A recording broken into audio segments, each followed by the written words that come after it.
Selamat pagi Bapak Ibu.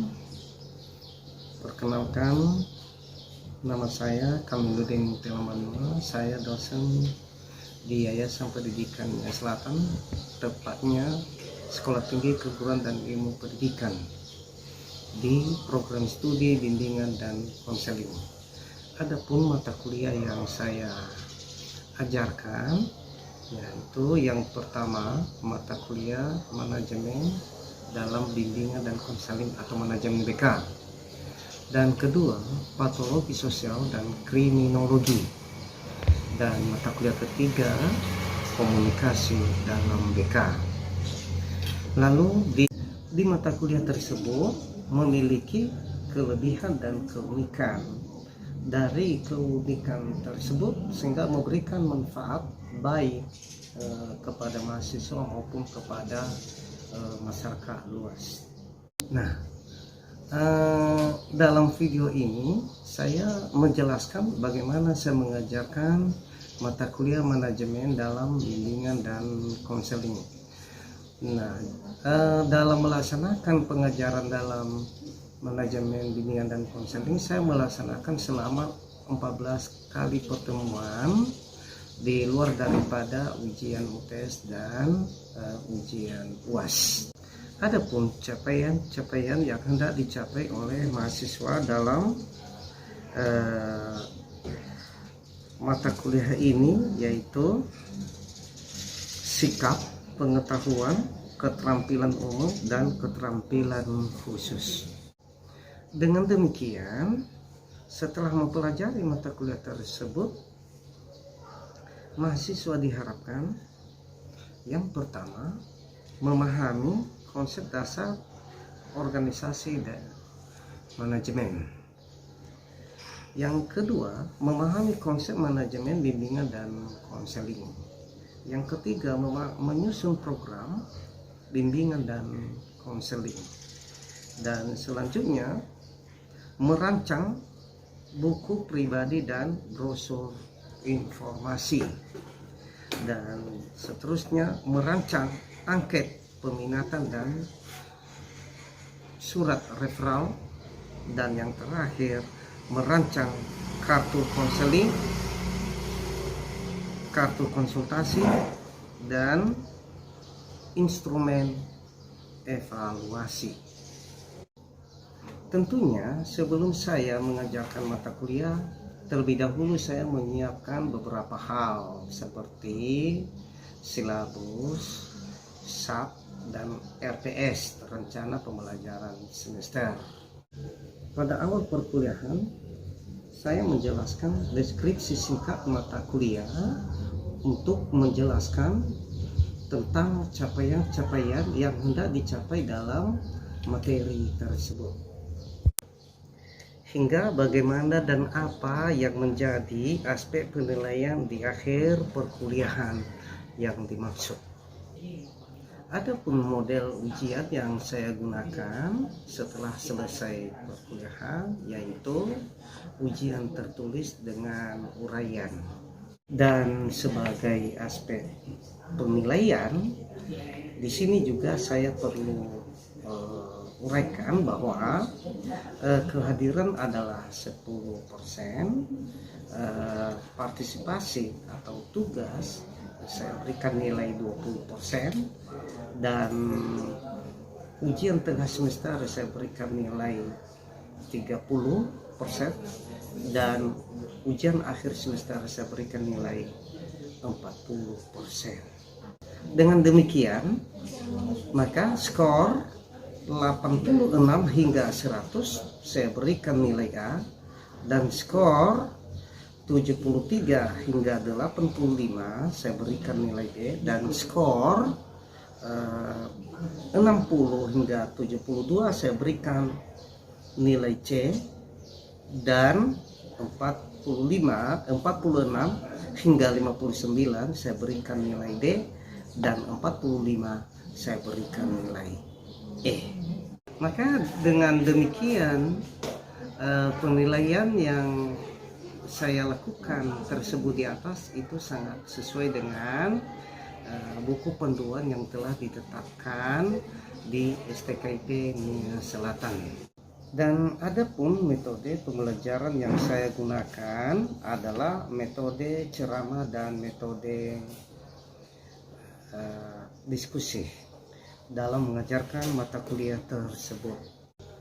Dengan cara saya menghubungkan atau mengaitkan dalam relevansinya dengan keadaan atau situasi yang terjadi hingga pada saat ini.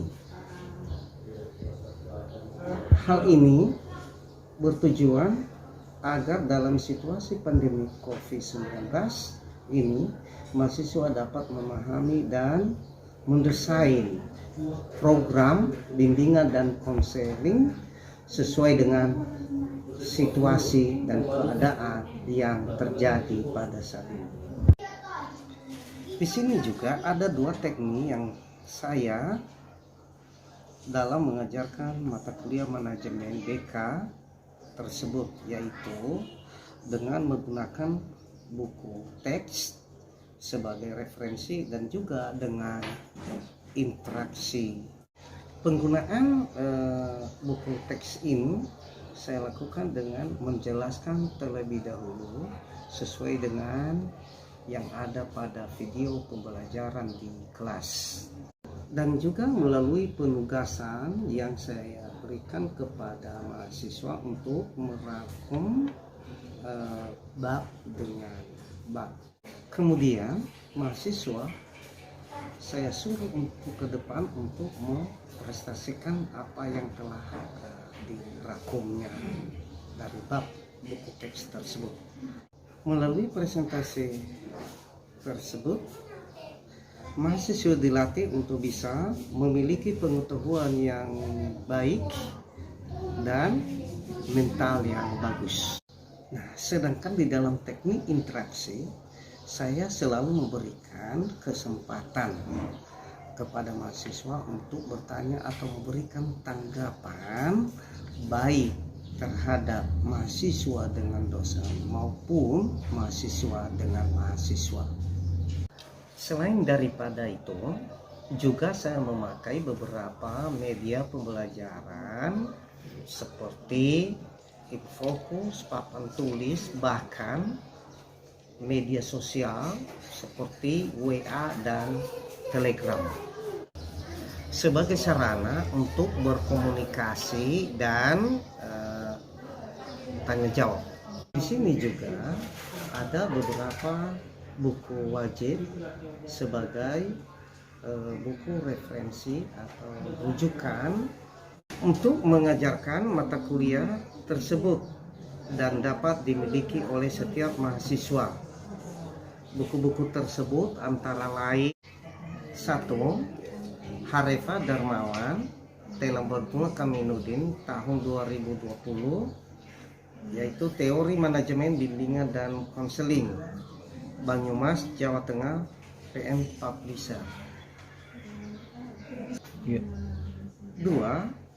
Florentin 2001, Organisasi dan Manajemen Bimbingan di Sekolah, Malang, Depdiknas UM FIP BKP.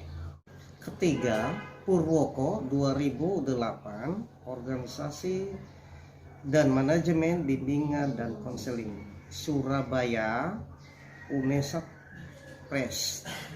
Dan buku keempat, Winkels WS dan Hastuti MS 2005, Bimbingan dan Konseling, Institusi Pendidikan atau edisi revisi Yogyakarta Media Abadi. 5. Departemen Pendidikan Nasional 2007, Penataan Pendidikan Profesional Konselor dan Layanan Bimbingan dan Konseling dalam Jalur Pendidikan Formal, Jakarta, Departemen Pendidikan Nasional.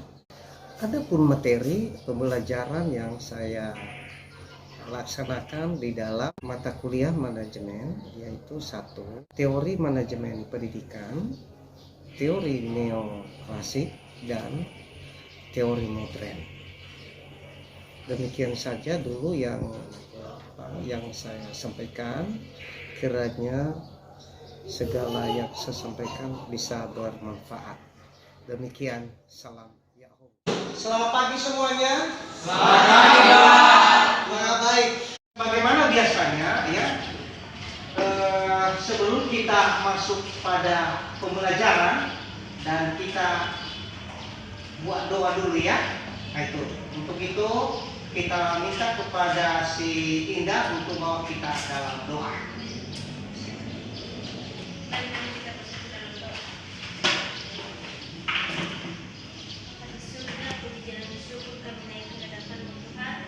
Kami bisa berkumpul di tempat ini.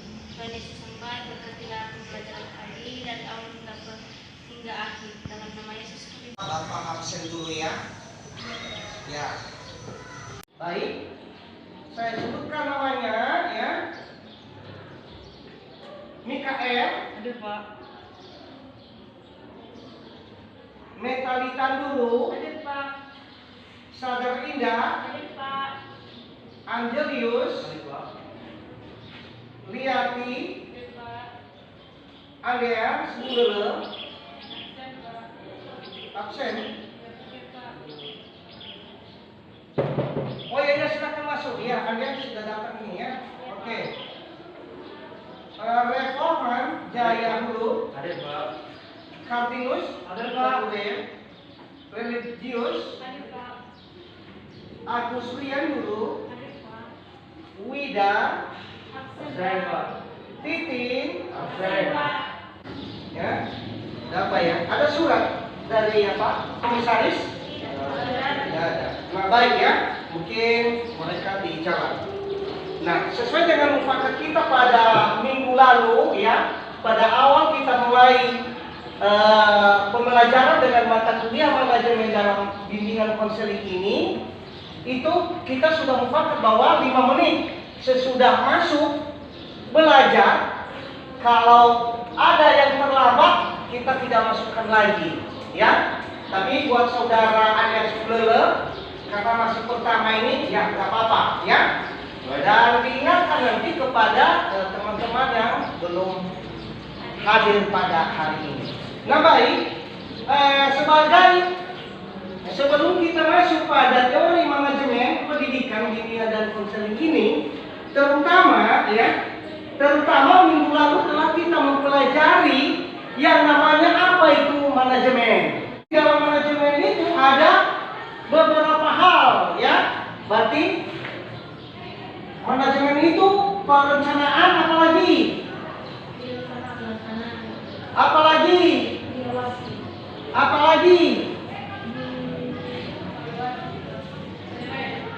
iya, penilaian ya, dan evaluasi. Ya, nah baik. Itu apa itu manajemen? Merupakan jantung daripada bimbingan dan konseling. Nah baik, itu sekedar kita mengingatkan mata kuliah atau pengajaran minggu lalu. Nah sekarang sebagai materi kita di sini ya adalah teori manajemen pendidikan, bimbingan dan konseling ya. Nah, di dalam teori manajemen pendidikan dan konseling ini ada 2 teori yang mendukung ya, yaitu ya ini teori neoklasik dan teori modern. Apa itu teori neoklasik? Teori neoklasik berasumsi bahwa pekerja atau manusia itu bersifat rasional, berpikir logik, dan kerja merupakan suatu yang diharapkan. Salah satu teori klasik adalah manajemen ilmiah yang dipelopori oleh Frederick W. Taylor. Lanjut. Ya, masuk kita pada sasaran. Adapun sasaran pada pendekatan ini adalah kemakmuran bagi pengusaha dan karyawan. Selanjutnya prinsip studi waktu dipelopori oleh Gilbert, ya. Gilbert menyatakan bahwa semua usaha yang produktif atau yang diukur dengan studi waktu secara teliti. Berdasarkan studi waktu muncul yang namanya prinsip ini, prinsip hasil upah, yaitu upah yang diberikan harus sesuai dengan hasil yang besarnya atau yang telah ditentukan dari studi waktu. Nah, kenapa seperti itu? Tentunya apapun yang kita pelajari, ya, apapun yang kita telah rencanakan, ini tetap mengacu pada upah, ya, pada upah, ya. Lanjut. Nah, ada pun yang menjadi pelopor, ya, pelopor daripada teori klasik yang lain adalah Henry Fayol yang menyatakan bahwa ada lima pedoman, ya, ada 5 pedoman manajemen, yaitu 1, ya, 2, pengorganisasian, 3, dan 4, 5, pengawasan. Nah, tentunya, ya, di dalam sebuah manajemen, ya, tentunya seorang pemimpin itu, ya, merencanakan pertama-tama sebelum dibentuk sebuah organisasi, apa itu yang mau kita rencanakan, misalnya dalam pengajaran seperti ini atau dalam proses pengajaran seperti ini, ya, itu yang kita buat adalah pertama-tama adalah perencanaan, ya. Kita rencanakan apa yang hendak kita lakukan ke depannya, ya. Sudah itu pengorganisasian, ya. Siapa yang tahu pengorganisasian? Ya, ini pengorganisasian ini kita buat di dalam sebuah organisasi. Kalau di sebuah organisasi tentu ada mempunyai beberapa unsur, ya, daripada organisasi tersebut biar lebih terorganisir, ya. Sudah itu pengkomandoan, ya, pengkomandoan, ya. Berarti mungkin dulu pernah kalian dengar itu, ya, satu komando, ya, satu komando, satu tujuan, satu komando, satu tujuan. Makanya di dalam sebuah ini misalnya perusahaan, ya, atau di sebuah organisasi itu satu komando, ya. Tidak bisa ada komando di lain seorang pimpinan atau seorang manajer, ya. Nah, sudah itu pengkoordinasian, ya. Ini pengkoordinasian, ini nilai keempat. Tentunya harus saling koordinasi. Tidak boleh Tidak boleh hanya mengatakan udah manajernya saja, ya. Tidak boleh. Semua itu unsur, ya. Sebab semua unsur anggota di dalamnya harus selalu berkoordinasi, ya. Ini satu sama lain, ya. Dan terakhir adalah pengawasan, ya, pengawasan. Nah, setiap apa yang telah direncanakan ini tadi dari awal, ya, apa yang telah dibuat dalam pengorganisasian, udah itu perkomandoan, apakah itu sudah dilaksanakan? Ya, apakah itu sudah dilaksanakan atau belum? Ya, tentunya kalau belum, ya, ini yang merupakan itu yang disebut, nanti ada yang disebut dengan evaluasi. Kenapa gunanya evaluasi? Ya, ini kita dapatkan itu nanti seorang manajer, ya, manajer itu juga boleh dikatakan seorang kepala sekolah, kalau di sekolah itu seorang manajer, ya. Nah, siapa anggotanya? Kalau di sekolah adalah seorang guru, ya, guru dan siswa, ya, harus saling koordinasi, ya, didelegasikan tugas-tugas tadi. Nah, ini bagaimana dengan tugasnya, udah beres atau tidak, sudah dilaksanakan atau belum, ya, itu. Dan ketiga, inisiatif harus dimiliki seorang manajer, ya. Inisiatif harus dimiliki oleh seorang manajer, ya, atau seorang pemimpin. Kenapa? Ya, ini harus ada inisiatif seorang pimpinan, ya. Ini seorang pimpinan atau seorang kepala sekolah atau seorang manajer, ya, harus dia mempunyai inisiatif terhadap anggotanya, ya. Ya. Dan keempat, adanya solidaritas kelompok, ya. Solidaritas kelompok. Tahu artinya solidaritas? Halo, tahu artinya solidaritas? Siapa yang tahu? Silakan. Solid, ya. Mau bersatu, ya. Ini tadi kalau di atasnya itu ada inisiatif, ya, yang dimiliki seorang manajer, ada solidaritas dari kelompok, ya, itu harus, ya.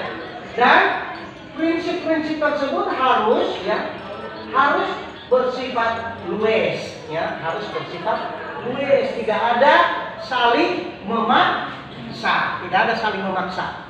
Itu semua harus ada koordinasinya, luas saja, ya. Ayo, kita bebas menyampaikan pendapat di dalam sebuah organisasi.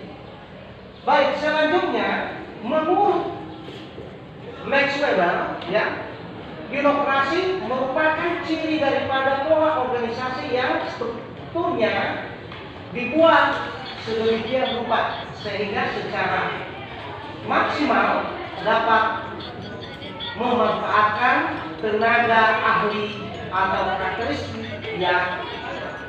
karakteristik adalah satu, ya, pembagian tugas dan spesialisasi, ya. Nah, maksudnya di sini, ya, bukan hanya dibagi merata saja, akan tetapi tentunya masing-masing anggota tersebut mempunyai skillnya, mempunyai profesional dalam bidangnya. Makanya ini harus kita berikan di sini, ya, di dalam pembagian tugas sesuai dengan skillnya, ya, sesuai dengan sumber apa, SDM-nya, ya, sumber daya manusianya ini, ya. Ini itu sebagai penunjang terhadap anggota.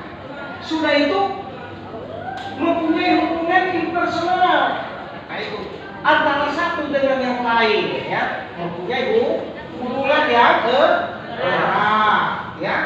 Dan ketiga, adanya hierarki wewenang, ya, wewenang. Nah, itu kalau kita sudah diserahi sebuah wewenang, harus benar-benar kita mempunyai tanggung jawab. Sudah itu, ini, ya, keempatnya administrasi secara tertulis, ya, administrasi secara tertulis, ya. Nah, pada teori neoklasik tadi, ya, ini ada administrasi tertulis. Nah, di sini nanti ke depannya nanti kita lihat bahwa ada merupakan kelemahan karena, ya, pada administrasi secara tertulis ini, ya, itu masih metode lama itu, ya. Kalau boleh kita katakan pada abad ke-20-an. Makanya ini yang merupakan nanti kelemahan, ya. Ini nanti merupakan kelemahan. Dan kelima, ya, adalah pembinaan, ya, pembinaan pengembangan karir, ya, pembinaan pengembangan karir. Nah, tentunya sudah saudara dan saudari juga mempelajari seperti apa itu bimbingan karir. Ya, ini bagaimana di karir ini perlu diberikan, ya, informasi-informasi tentang pekerjaan, ya, Ini kenapa? Kalau sudah dibimbing, ya dibina seperti apa karir di sebuah organisasi tersebut, seseorang anggota tadi menjadi profesional. Ya. Nah, ini keenam, tindakan seimbang dengan sumbangan. Ya. Nah, tindakan seimbang dengan sumbangan maksudnya antara tenaga yang kita sudah, misalnya ini di sebuah pekerjaan ya, di sebuah perusahaan misalkan, atau di sekolah ya, harus sesuai seperti apa ya tindakan kita dengan upah yang kita terima, ya harus sesuai, ya ini yang seimbang ya, intinya harus seimbang. Jangan hanya kerja menumpuk ya, kerja segudang ya, selami, tapi upahnya sedikit. Sering dikatakan pangkat jenderal, gaji kopral ya. Udah pernah kalian dengar itu ya? Pangkat jenderal, tapi gaji kopral. Itu ibarat ya. Sebenarnya kalau udah jenderal ya gajinya selangit dong ya. Ada pertanyaan? Ada Pak. Ya, silakan pada oleh Siliati ya. Baik, menjadi pertanyaan saya tadi ada dua teori yang kita belajar, yaitu teori neoklasik dan teori modern. Nah, yang menjadi pertanyaan saya, teori manakah yang lebih bagus untuk digunakan, Pak? Nah, baik ya. Sebelum saya menjawab pertanyaan dari si Liati, yang mungkin ada di antara teman-teman ya, ini yang bisa menjawab pertanyaan itu. Siapa yang mau memberikan tanggapan dari pertanyaan saudara Liati? Silakan. Baik, saya sedikit ada tanggapan dari sini. Baik, silakan. Saudara si Mikael ya. Tadi pertanyaan saudari Yanti mengatakan teori mana yang lebih baik digunakan. Jadi berdasarkan tadi dari hasil proses belajar yang telah disampaikan atau diutarakan oleh Bapak tentang teori neoklasik ini, di mana dia itu memang teorinya tentang kemanusiaan, tapi dia memiliki tentang kelemahan, dan di mana kelemahannya itu dia terikat oleh waktu, karena di mana teori neoklasik ini itu sering digunakan pada akhir atau pada awal zaman abad ke-20. Nah, jadi tentang Tapi yang artinya tidak cocok lagi pada zaman ini ya. sekarang. Ya. Jadi teori yang cocok itu digunakan adalah teori modern. Baik, bagus sekali ya. Nah, ada lagi yang memberikan tanggapan tentang itu? Singkat, tepat. Oke, silakan. Dan sekarang kita berikan waktu untuk presentasi pada kelompok pertama ya, yaitu dari kelompok pertama siapa yang ini? Jangan terlalu tegang ya, oke?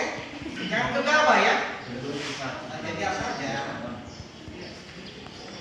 Baik, terima kasih waktu yang telah diberikan kepada saya, kepada kelompok kami untuk menampilkan hasil diskusi kami. Di situ ada tentang teori modern. Nah, menurut kelompok kami, teori modern adalah teori yang mendasarkan pada perilaku manusia untuk bersifat situasional. Yang dimaksud di situ, manusia itu bisa berubah-ubah tergantung situasi dan kondisi. Ada 3 soal saja saya berikan kepada saudara, apa tadi yang telah kita pelajari pada hari ini, dan ini dikerjakan nanti dan minggu depan di ya, oke. Dikerjakan ya.